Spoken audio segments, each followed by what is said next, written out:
están? Espero que súper bien. Soy Mariana Costa y les voy a explicar en este video cómo diseñar retículas. Les voy a dar 8 ítems para que ustedes tengan en cuenta directamente cuando van a diseñarlas. Espero que les guste el contenido. Gracias por estar en este canal Sandía. Vamos directo a ver de qué se trata. Bueno, primera cosa, hemos estado hablando de retícula. La retícula puede servir para cualquier tipo de pieza gráfica. Yo puedo hacer un volante, un flyer digital, publicidades, carteles, etcétera. Pero cuando estoy ingresando en el mundo del diseño editorial es mucho más necesaria, mucho más importante, porque tenés mucha cantidad de elementos que incluir en esa pieza gráfica, ¿no? Pero obviamente siempre se nota cuando no hay retícula en presentaciones, por supuesto, en documentos donde vos presentes trabajos, etcétera, ¿no? Entonces, ¿qué sucede? La retícula te permite organizar todo tipo de elementos visuales en una pieza gráfica, ¿no? Los títulos, los subtítulos, etcétera, etcétera.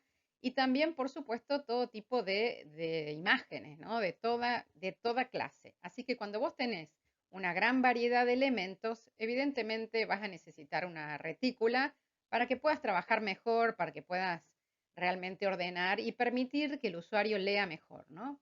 Hay como grandes tipos de retículas. Unas tienen que ver con la proporción áurea, que te pongo acá.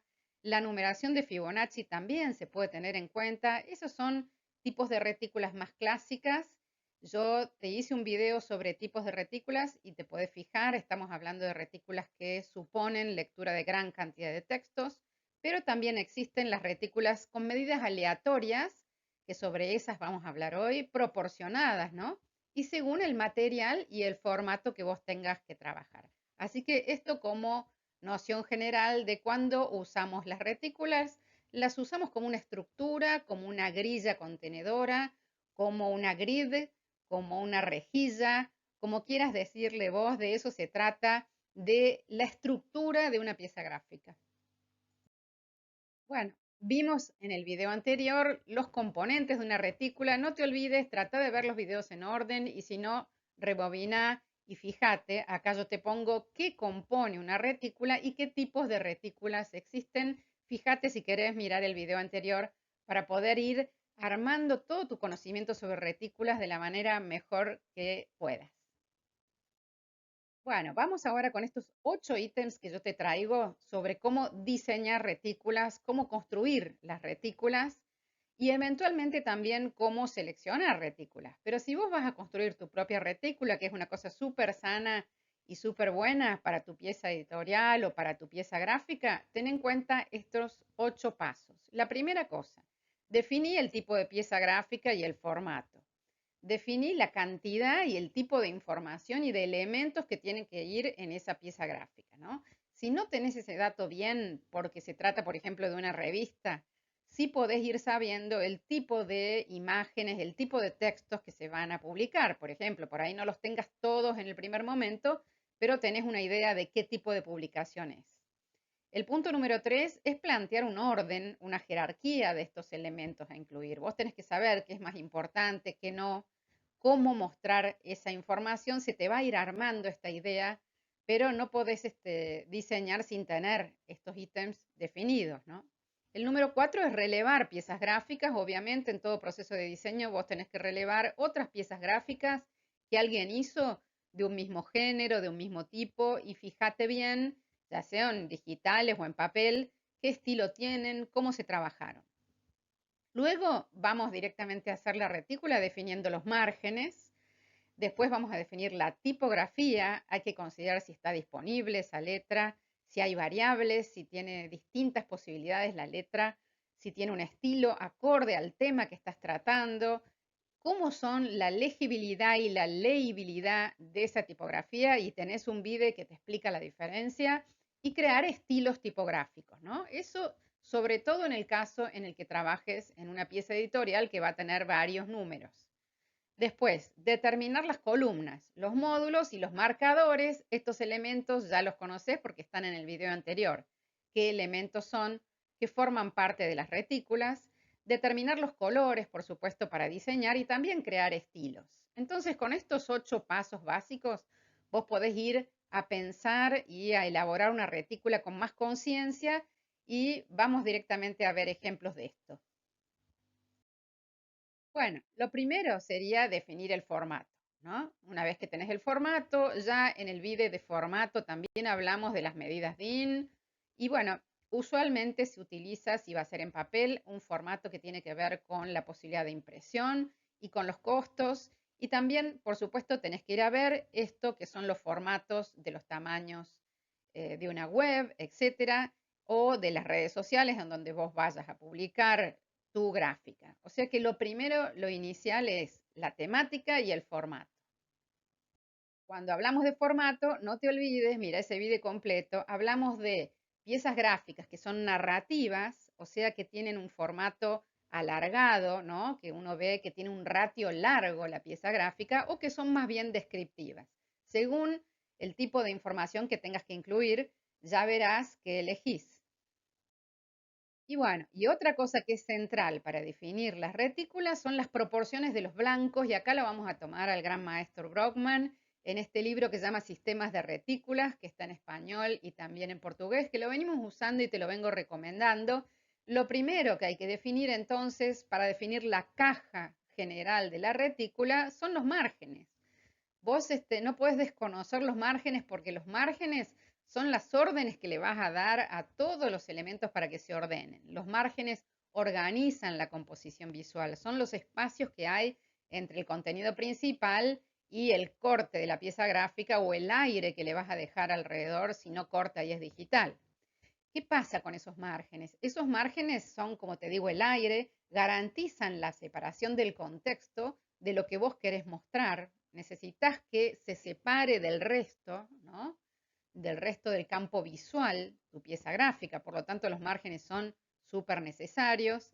Te dan espacio, te dan aire, eliminan el agobio y la saturación cuando hay que ver cosas o leer cosas. Así que evidentemente los márgenes son centrales, ya lo dijo Brockman y lo sabemos desde siempre, no solamente en una pieza editorial, sino en todo tipo de diseño gráfico los márgenes son importantes y tenés que ser consciente de eso porque es como para iniciar, ¿no? Y por supuesto, los márgenes definen que una pieza gráfica se imprima y que la guillotina no robe este lugar. Bueno, evidentemente ya la tecnología nos permite los cortes mucho más precisos, pero de todas maneras los márgenes siguen siendo el aire, el respiro de una pieza gráfica. Bueno, y ahora te voy a mostrar en palabras de Brockman unas retículas que él plantea para que vos veas el tema de las proporciones de la retícula, ¿no? Acá yo dibujé, partiendo de lo que él nos explica en su libro, una primera retícula y te puse las medidas de la retícula para que la veas. Y él dice que esta es una proporción poco sugestiva de los blancos, porque él relaciona la proporción entre los márgenes y los elementos que irían en la página si consideramos la caja interna de esta retícula, ¿no? ¿Qué pasaría acá? Los dedos taparían, faltaría aire alrededor de los elementos, la mancha o gris tipográfico, ¿no? Que define esta retícula se escapa hacia arriba, fíjate, da la sensación de que hay demasiado margen abajo. Bueno, así que esta es la primera retícula que Brockman nos dice que no conviene. Acá la ves de nuevo, es la misma retícula y yo te la marqué así, te puse en color para que veas cómo funciona ese margen en verde y también te puse acá lo que sería una mancha gris donde pondrías todos los elementos, ¿no? Entonces acá la proporción no es la que corresponde, no ayuda a los elementos de la página. Vamos con la retícula 2, que también Brockman nos enseña cuando las proporciones son mejores, ¿no? Y acá dice las proporciones funcionalmente inadecuadas de los blancos. Y fíjate acá lo que hizo fue cambiar la caja y mostrarnos que tampoco están adecuadas y proporcionadas, ¿no? Dice que está muy abajo la caja, el gris tipográfico, la mancha quedaría muy abajo y parecería que se caen los elementos de la página. ¿No es cierto? Eso provoca incertidumbre, no es cómodo. Las personas, digamos, tienden a leer de la manera más precisa que pueden, pero hay que tratar de facilitar esa lectura. Entonces, esta retícula no sirve. Fíjate, acá también te la pongo, tenés el marco en verde para que veas que esas proporciones no funcionan y también la mancha en gris Acostúmbrate a pensar en el gris tipográfico, en la mancha. La mancha le decimos a todos los elementos que incluyen en la página, que se incluyen, pero que vos entrecerrás los ojos y los percibís como grises. Bueno, en realidad de eso se trata, a eso se refiere Brougham cuando habla de la mancha, ¿no? Así que bueno, esto tampoco nos sirve, son proporciones que no son adecuadas de los blancos. Vamos con la número 3, cada vez más enojado el emoji que te pongo. Y acá tenemos directamente blancos mal proporcionados. Acá directamente el maestro Brockman nos reta y nos dice que, claro, evidentemente, fíjense los lomos, cómo molestarían acá los márgenes en los costados. Realmente, además, ¿por qué? Porque son muy pequeños los márgenes y taparías con los dedos. Y además él dice que se le quita interés a la composición si todos los márgenes son del mismo ancho. Fíjate qué buena esa recomendación. Entonces, no hagas todos los márgenes del mismo ancho porque eso genera incertidumbre, menos interés, queda muy rígida la página. Míralo acá, acá te lo pongo con color alrededor y con las medidas para que te imagines dentro de lo que es un A4, te puedas dar cuenta de cuándo son mejores los márgenes, ¿no? Acá tenés entonces que este tipo de retícula tiene los blancos mal proporcionados y son todos iguales las medidas y eso, contrariamente a lo que uno pensaría, es más lo que molesta que lo que ayuda. Y vamos a la 4 que tiene los blancos bien proporcionados. Acá Brockman nos felicita y tendríamos esta grilla, esta retícula armada. Acá tenés los valores. Acá tenemos las proporciones más útiles, más agradables para tener un material impreso. Estamos hablando de una publicación editorial básica, sencilla, ¿no es cierto?, para un material literario. No estamos hablando de una retícula para una publicidad que necesitaría más márgenes o más aire, ¿no? Es distinto. Acá de lo que hablamos es de una página editorial básica que nos permita tener blancos alrededor bien proporcionados. Fíjate acá, nuevamente te puse en color esos blancos, te los puse en naranja para que veas los márgenes, cómo trabajan, y también la mancha gris, ¿no es cierto? Para que veas que en este caso es mucho más agradable, ¿no? Este, es como que yo tengo bien claro que este es el margen interior, que este es el margen externo, tengo lugar arriba que respeta la tipografía y lugar abajo también proporcionado.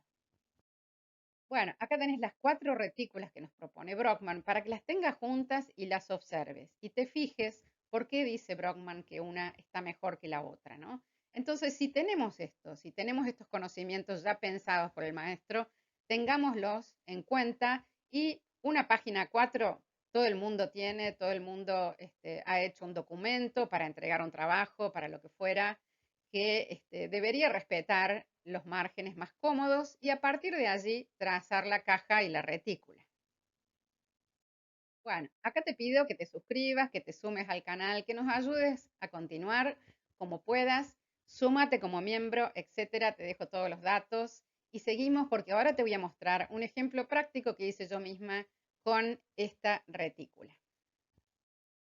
Bueno, retícula tipográfica, ¿no es cierto? Yo lo primero que hago es pensar, voy a armar un documento donde voy a realmente plasmar un conjunto de ejercicios para estudiantes, ¿no? Eso es una cosa que me parece interesante hacer, así que este documento que te voy a mostrar lo tengo hecho para mí realmente. Y yo lo primero que veo es lo que te dije en el punto 1. ¿Qué tipo de cosas tengo que meter en esa retícula? De todo. Yo tengo que meter todo tipo de imágenes, todo tipo de textos, textos muy largos, textos muy cortos, imágenes con más detalle, imágenes de planos más amplios. Así que realmente esta grilla que te voy a mostrar va a servir para todo tipo de ejemplos y te voy a mostrar cómo la uso. Bueno, primero la construí a esta grilla tipográfica a partir de lo que Brockman nos recomendó, la retícula número 4, que tiene los blancos bien proporcionados. Y te puse acá la grilla para que la veas. Fíjate, está armada en doble página. Y acá tenés el ejemplo de la retícula 4 que te mostré antes. Podés hacértela vos, podés tomar una 4 y trabajar con esta grilla. Y ya te muestro por qué la construí así y qué detalles tiene esta retícula. Bueno, son páginas enfrentadas, ¿no? La impar y la par, porque voy a construir documentos donde deje un conjunto de ejercicios para mis estudiantes y también para hacer consultorías sobre diseño, etcétera. Me parece que es interesante dejar un documento editorial bien hecho, ¿no? Entonces, bueno, voy a tomar una página A4 con páginas enfrentadas y voy a trabajar con 4 columnas, como ves acá, pero también con 3, con 2, con una y combinando también. Así que esta retícula a mí me permite muchas combinaciones de columnas según el tipo de texto que yo tenga, ¿no? Y voy a tener acá un armado de 32 módulos iguales. Vos ves acá cómo son todos los módulos iguales. Tiene todas las calles unificadas de 4 milímetros, de manera tal que esta base me va a permitir sostener todo lo que yo quiera incluir allí y te voy a mostrar algunas maneras en que se puede usar esta retícula. Una misma retícula que parece tan aburrida y rígida te puede ayudar a construir muchas cosas diferentes. Bueno, y acá vamos a un punto que yo te decía antes, que es definir el estilo tipográfico, ¿no? Bueno, a grosso modo, yo lo que te diría es que tenés que tener un estilo de título en un documento como este, donde vas a presentar cosas de manera sencilla y tradicional, digamos, un estilo de título, un estilo de subtítulo, un estilo de bajada o copete. También tenés que tener un estilo de cuerpo central para columnas pequeñitas, como ves allí. Yo te estoy marcando acá una pequeña columna donde entrarían 5 líneas de texto. Acordate que los módulos se definen también en función de la cantidad de líneas de texto que ingresan, ¿no? Y acá tenés otra columna, ya a 2 columnas, otro texto que incluye 6 líneas de texto en un cuerpo menor. También defino en una carpeta de estilos los epígrafes que van a ir en las fotos o las imágenes y en la misma plantilla yo estoy definiendo los ejercicios página tanto, que sería el marcador. Estos van a ser los marcadores de este documento que estoy generando. Entonces, estos son los elementos que me ayudan a configurar la retícula, ¿no es cierto? Así que tengo mi retícula, tengo los estilos tipográficos y ya sé qué tipo de material voy a incluir ahí. Un material muy variado, muy diverso y no quiero una publicación aburrida, quiero una publicación diversa hecha a partir de una retícula simple como esta. Bueno, fíjate, acá yo estuve probando de a una sola página cómo puedo combinar mis estilos, fíjate, dándole más relevancia a una foto, inclusive poniendo los subtítulos invertidos en blanco sobre las fotos, cómo puedo combinar de otra manera una página más sencilla, donde yo en vez de una columna más ancha tenga varias columnas más angostas en función de lo que tenga que comunicar, si son pequeñas notas cortas me convienen más las columnas más angostas y si es un texto más largo, una columna más ancha.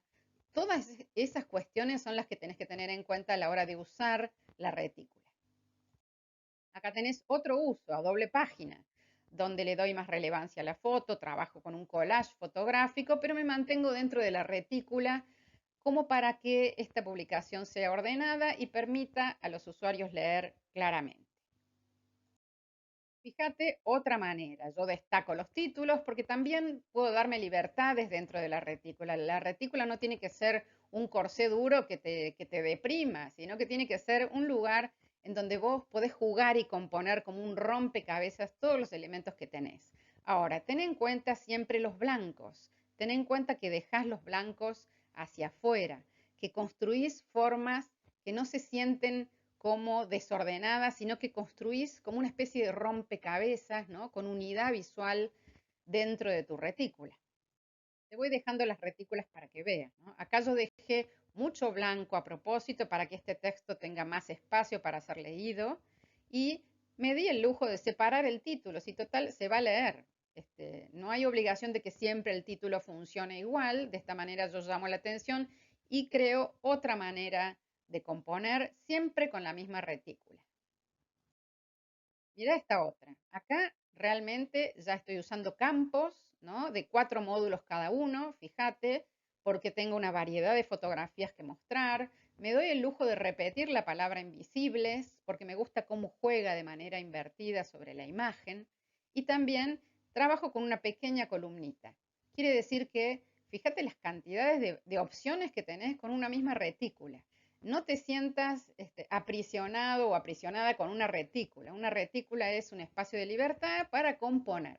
Por supuesto, siempre podés salirte de la retícula, nadie dice que no, pero tendría que notarse que tenés un criterio para salirte y que hay una razón de ser, ¿no? Usa la retícula para acomodar todo y para jerarquizar. ¿Qué es lo más importante? ¿Qué es lo menos importante? Es lo que la retícula te permite definir. Bueno, acá tenés, ¿ves? Acá están todas juntas las páginas que hice para este pequeño video, para que vos notes que con una misma retícula podés hacerte una fiesta de composición. Y yo acá utilicé los mismos elementos, pero imagínate que podrías ir teniendo un criterio si la pieza gráfica tuviera varias páginas para ir realmente acomodando los elementos sin cansar a los lectores. Bueno, ¿qué dice acá Samara? Una retícula funciona de verdad si tras haberse resuelto los problemas literales, o sea, que vos metas todo el material que tenés que poner allí, el diseñador se eleva sobre la uniformidad que implica su estructura reticular. Eso es lo que te estoy diciendo. Elevate por encima del dolor que te produce tener una reja tan dura, ¿no? Vos tenés que aprender a usarla de manera más libre, más dinámica, según el contenido que tengas que mostrar, y la utiliza a la retícula para crear una narrativa visual dinámica, compuesta de partes que mantengan el interés página tras página. El mayor peligro se centra en sucumbir a su regularidad. Claro, porque a veces es tan rígida, te lleva tanto al ordenamiento igual que se vuelve algo aburrido. Y la verdad es que no hay que dejar que eso suceda. Creo que justamente es una fiesta de encastres, es una fiesta de coincidencias, de tensiones, es una fiesta de composición visual trabajar con una retícula, sobre todo en diseño editorial, donde de lo que estamos hablando es de que vayas narrando alguna cuestión. Así que si te lo tomas así, tal vez te sea más lindo y más agradable pensar en las retículas, ¿no? Que a veces son un tema que no le da alegría a los estudiantes. Así que por eso les hago este video. Bueno, veamos un detalle más que me parece importante cuando usas retículas. Acá hay un ejemplo con unas retículas. Fíjate una cosa que te venía diciendo un poquito antes, pero que acá te la voy a mostrar gráficamente tal cual. La relación forma contra forma, espacio lleno, espacio vacío. Fíjate cómo sucede en esta doble página. Bueno, acá tenés que hay mucha cantidad de texto para leer y en el centro de la página, en la mitad, tenés este despliegue tipográfico que rompe la monotonía, ¿no? Pero veamos un poco compositivamente qué significa esto. Acá la tenés para que la veas sin las líneas guías. Fíjate cómo acá se produce este elemento que se amplía, que se desarrolla horizontalmente en la página. Y te lo muestro, te muestro qué significa ese elemento, ¿no? Ese es el espacio lleno que quien compuso esta página definió. Es un elemento muy dinámico que corta la página, pero que no tiene intersticios internos que molesten, ¿no? Y acá tenés entonces cómo se percibe eso. Entonces, cuando hablamos de espacios llenos y vacíos, ten en cuenta que todo lo que vos pongas genera una contraforma, ¿sí? Siempre hay un dicho muy lindo que a mí me gusta recordar, que decía un dicho oriental que dice, el jarrón es un jarrón por su hueco, porque si no tuviera hueco de jarrón, bueno, sería un jarrón medio extraño, ¿no? Si un jarrón tuviera un hueco de vaso, sería una cosa extraña, mal diseñada. Entonces, siempre lo que está y lo que no está. Lo lleno y lo vacío en la página son centrales. Bueno, tenés ya 4 videos sobre estructura, por qué usar retículas según nuestro maestro Brockman y los componentes, los tipos, y acá te agregué cómo diseñarlas en 8 pasos para que vos, bueno, te largues a hacerlo y lo puedas disfrutar. Ojalá te gusten estos videos. Contame abajo, por supuesto, y bueno, te invito a sumarte al canal, a suscribirte como hacemos todos los youtubers. Sabes que de esa manera ayudás, toca la campanita si vas recibiendo toda la info. Y bueno, esta es la bibliografía que estoy utilizando, que estoy recuperando, que hace mucho tiempo leí y estudié. Me parece que es básica y que nos permite volver a amar la retícula siempre, entenderla como una posibilidad creativa cuando tenemos muchos elementos que disponer. Así que bueno, ahora te digo gracias, gracias por estar ahí. Nos vemos en el próximo video. Chau, chau.